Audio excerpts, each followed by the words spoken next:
Not the most obvious checkmate in 5 moves, but I'm pretty sure we're going to find the sequences now together, explaining them step by step. So as you would feel and think about the current situation here, rook on d7, currently under attack from the bishop. We can't lose this rook if we ever dream about checkmating the black king. And the most normal response here is to go with the rook over to the g file, g7, attacking the king on g5. We mustn't fear something like king to h6, because we're not going to move the rook away.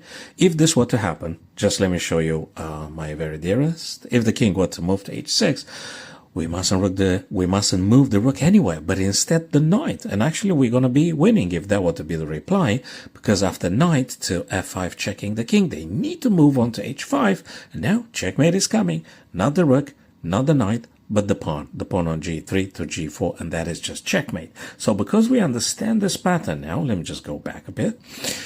We kind of get the hang of the situation here, because after king to h5, we actually want to reiterate the previous pattern, but we can't move the g now because they're going to take the knight. So what we need to do is firstly moving the knight to f5, preparing the g4 checkmate. Now they could delay it with bishop to f3 so they don't allow g4, right? But there is another ace up our sleeves, and that is the brilliant move and rook sacrifice, rook to e4.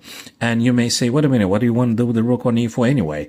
Well, we just simply want to play rook to h4 checkmate. And if they capture, well, that deflects the bishop from defending g4. So now when the bishop takes, eventually we do go back to the initial pattern that we discussed, g4, and simply checkmate. Thanks for watching, guys. See you tomorrow.